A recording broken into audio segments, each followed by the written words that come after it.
Torture, मारपीट, फिर उसको जिंदा जला दिया। ये दर्द भरी कहानी है एक 16 साल की लड़की की। एक 16 साल की लड़की को अपने दोस्तों पर भरोसा करना इतना महंगा पड़ा कि उन दोस्तों ने उसको तड़पा तड़पा कर मौत की नींद सुला दिया। उसको बेरहमी से टॉर्चर किया, उसके बाल उखाड़ दिए, यहाँ तक कि उसको पेट्रोल डालकर जिंदा जला दिया। ये दर्द की हैवानियत की कहानी है उन 6 दोस्तों की जिन्होंने एक 16 साल की मासूम लड़की को बड़ी भयानक और दर्दनाक मौत दी। तो चलिए आइए जानते हैं उस लड़की की दर्द की कहानी। नमस्कार, मेरा नाम है मोहम्मद आसिम। ये कहानी है हिंदुस्तान की ज़मीन से करीब 6795 किलोमीटर दूर इंग्लैंड के ग्रेट मैनचेस्टर की, जहां सुजैन कैपर नाम की एक लड़की रहती थी। 1 सितंबर 1976 के दिन सुजैन का जन्म हुआ। वो अपनी बहन और अपने सौतेले पिता के साथ रहा करती थी। दरअसल उसकी माँ जो थी उन्होंने दूसरी शादी कर ली थी, लेकिन बाद में उसकी माँ ने जॉन से तलाक ले लिया। लेकिन उसकी जो दोनों बेटियां थीं वो अपने सौतेले पिता के साथ ही रहना पसंद करती थी। इसी वजह से वो अपनी माँ के साथ नहीं गई, बल्कि वो अपने सौतेले पिता के साथ ही रहा करती थी। जब उसकी माँ का तलाक हुआ तो सुजैन सिर्फ 10 साल की थी। दिन बीत रहे थे। एक अच्छे परिवार की तरह, खुशहाल परिवार की तरह जॉन और उसकी दोनों बेटियां साथ रहा करते थे। सुजैन जो थी काफ़ी सीधी सादी लड़की थी, बहुत कम दोस्त थे। वो अपने आप को अकेला भी महसूस करती थी। वो इतनी सीधी थी कि उसके सीधेपन का कोई भी आसानी से फ़ायदा उठा सकता था। इसी बीच उसके घर के पास एक महिला थी जिसका नाम था जीन पॉवेल। वो उसके पड़ोस में रहा करती थी। जब सुजैन की उम्र 14 साल की हुई तो उसकी दोस्ती जीन से हो गई, जिसकी उम्र उस वक्त 26 साल की थी जब सुजैन 14 साल की थी। जीन यहाँ इस घर में अकेली नहीं रहती थी। जीन के साथ क्लिफोर्ड पूग नाम का लड़का भी रहता था। यही नहीं, यहाँ जीन के 3 बच्चे, उसका भाई, उसका ex husband Glenn Powell, Anthony Mitchell Latson, Jeffrey League, Jeffrey League जो था वो भी इसके साथ ही रहता था। और जेफरी जो था वो एक क्रिमिनल बैकग्राउंड का लड़का था। दरअसल वो नशे के कारोबार से जुड़ा हुआ था और उस पर कई पुलिस केस भी चले थे।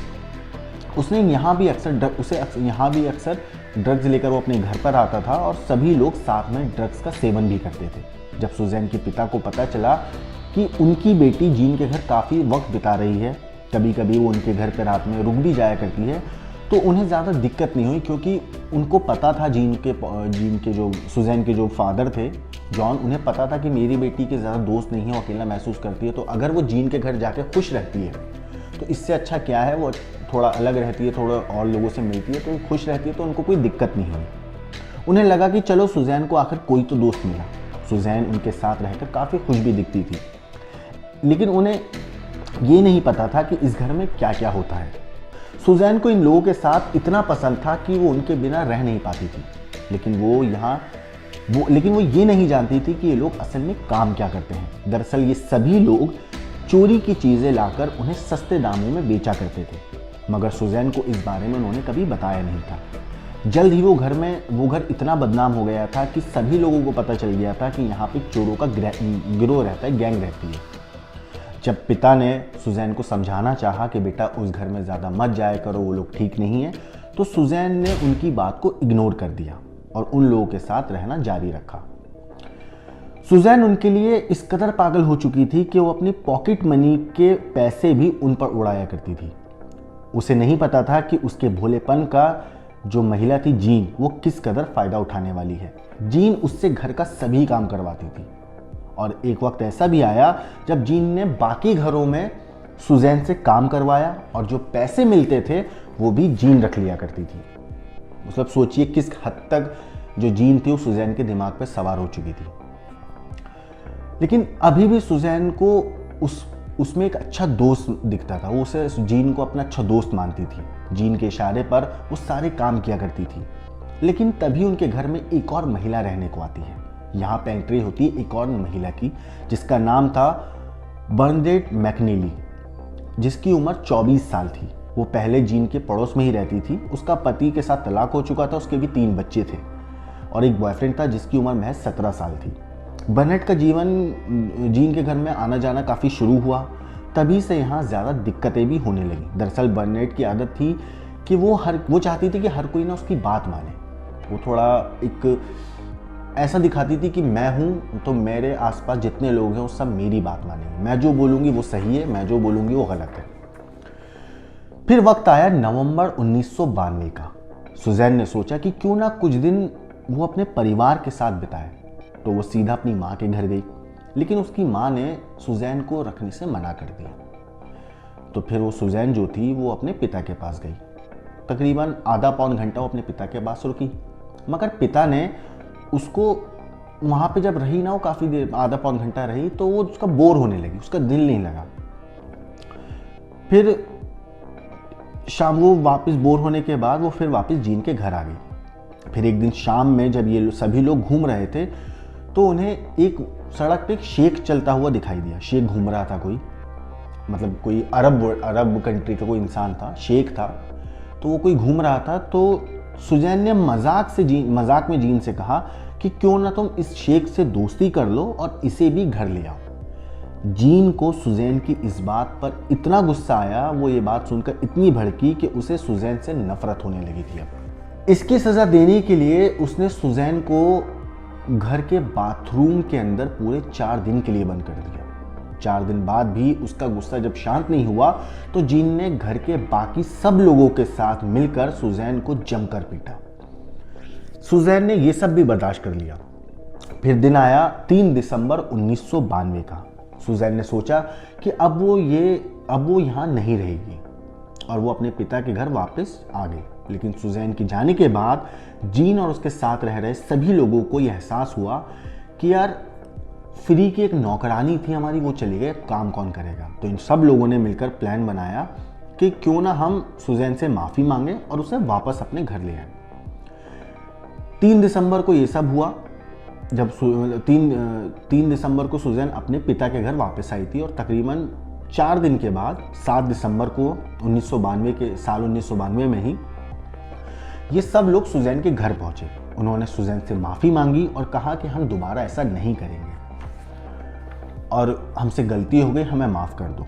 सुजैन भी काफ़ी सीधी सादी थी, जैसे मैंने बताया, बहुत आसानी से लोगों पे भरोसा कर लिया करती थी। वो भी उनकी बातों में आ गई और उनके साथ चलने के लिए राज़ी हो गई। लेकिन जैसे ही वो लोग सुजैन को घर लेकर आए, उन्होंने फिर उसे मारना पीटना शुरू कर दिया। उन लोगों ने सुजैन के शरीर से सारे बालों को रेज़र से काट दिया, यहाँ तक कि उसकी आईब्रो को भी पूरा रेज़र से उन्होंने साफ कर दिया था। बाद में उसके मुंह पर थैली बांधी जिससे वो सांस नहीं ले पा रही थी और वो सांस ना लेने की वजह से बेहोश होकर गिर गई। फिर जिसके हाथ में जो आ रहा था, चाहे वो लकड़ी हो, डंडा हो, बैट हो, मतलब जो भी उनके हाथ में आ रहा था, उससे वो सुजैन की पिटाई करना शुरू कर दिया। उन लोगों ने उससे बेरहमी से सुजैन को मारा पीटा। ये मारपीट इतनी भयंकर थी कि सुजैन का एक बाजू टूट कर लटक गया था। सोचिए कितनी बेरहमी से उस 16 साल की लड़की को इन लोगों ने मारा होगा, पीटा होगा। उन्हें तब भी उस पर तरस नहीं आया, तो उन्होंने क्या करा, सुजैन को अलमारी के अंदर बंद कर दिया और फिर अगले दिन अलमारी से निकाला और ऊपर वाले कमरे में ले जाकर, यहाँ सुजैन को इतनी तकलीफ हो रही थी कि चीखना चिल्ला रही थी। तब जीन और जो दूसरी महिला आई थी बर्नेट, उसने सोचा कि ऐसे लोगों को पता चल जाएगा कि इनके घर में कुछ हो रहा है, तो इन लोगों ने सोचा क्यों ना हम सुजैन को जीन के घर से बर्नेट के घर लेकर जाएं। फिर ये लोग बर्नेट के घर लेकर गए और यहाँ उन्होंने बैट से सुजैन को बांध दिया। फिर जीन और बर्नेट ने दोबारा सुजैन को मारना पीटना शुरू कर दिया। आने वाले 5 दिनों तक इन लोगों ने सुजैन को जमकर मारा पीटा, उसे टॉर्चर किया। सुजैन को वो लोग पानी वाले इंजेक्शन भी लगा रहे थे। वो बेचारी दर्द से करा रही थी, तड़प रही थी, मचल रही थी, लेकिन इन लोगों को उस पर बिल्कुल भी तरस नहीं आया। लेकिन इस पानी वाले इंजेक्शन के बावजूद भी इनका मन नहीं भरा। इन्होंने सुजैन के शरीर को सिगरेट से जलाना शुरू कर दिया। उसे ये लोग बाथरूम तक नहीं जाने दे रहे थे। इससे सुजैन वहीं अपना मतलब टॉयलेट, बाथरूम जो भी था वो वहीं पर बेड से बांध कर रख रखा था, वहीं वो कर रही थी। अब इतना सब कुछ होने के बाद इन सभी लोगों को अब सुजैन में से बदबू आने लगी थी, तो इन लोगों ने सोचा क्यों ना हम इसे नहलाएं। तो इन सभी लोगों ने सुजैन को उठाकर बाथरूम लेकर गए और फिनाइल से भरे हुए टब के अंदर सुजैन को फेंक दिया। सुजैन तड़प उठी क्योंकि उसके जिस्म पे ऑलरेडी जख्म थे और इन्होंने उसका बाजू भी टूट चुका था, उसके हाथ पैर भी टूट चुके थे, उसके जिस्म से खून निकल रहा था अलग अलग जख्मों को, और इन्होंने उस लड़की को उठा के फिनाइल वाले टब में धकेल दिया।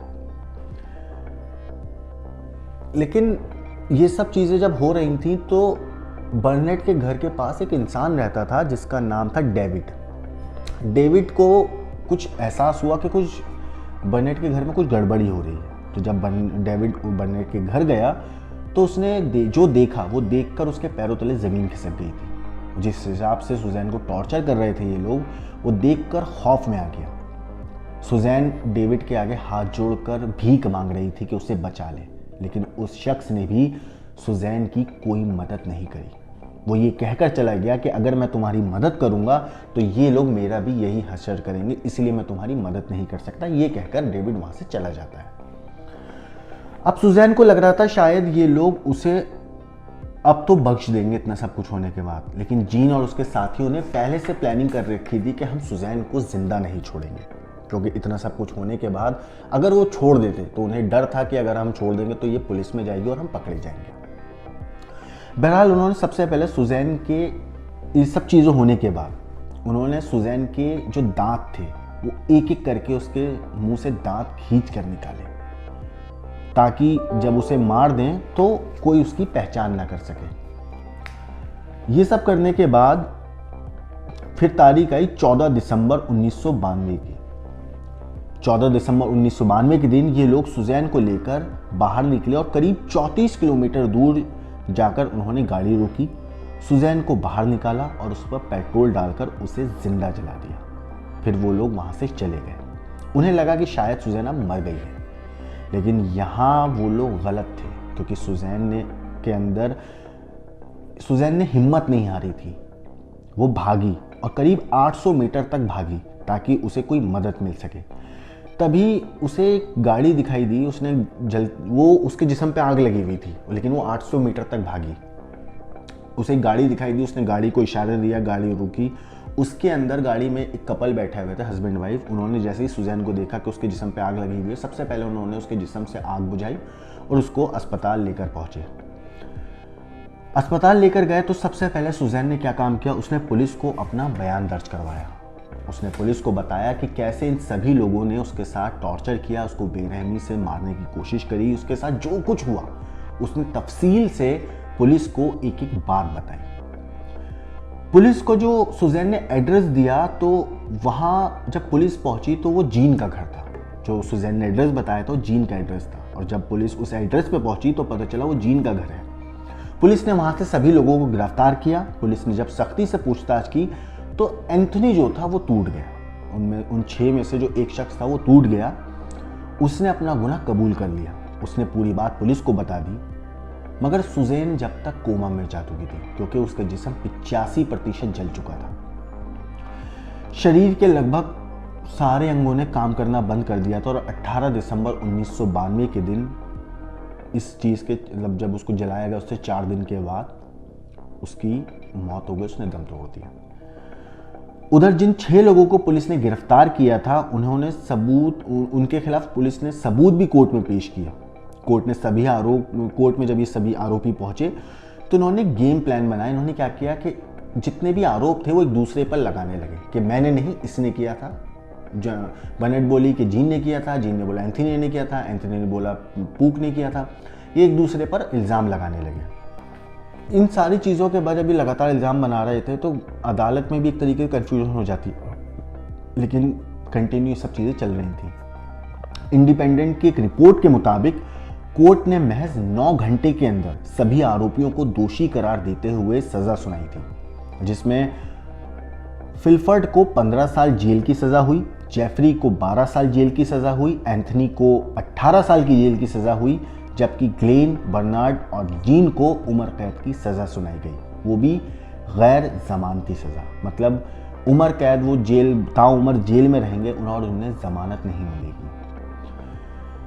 इस तरीके से उन्होंने एक 16 साल की लड़की को तड़पा तड़पा कर बेरहमी से मौत के घाट उतार दिया। उस लड़की का गुनाह सिर्फ इतना था कि वो बहुत सीधी थी, बहुत भोली थी।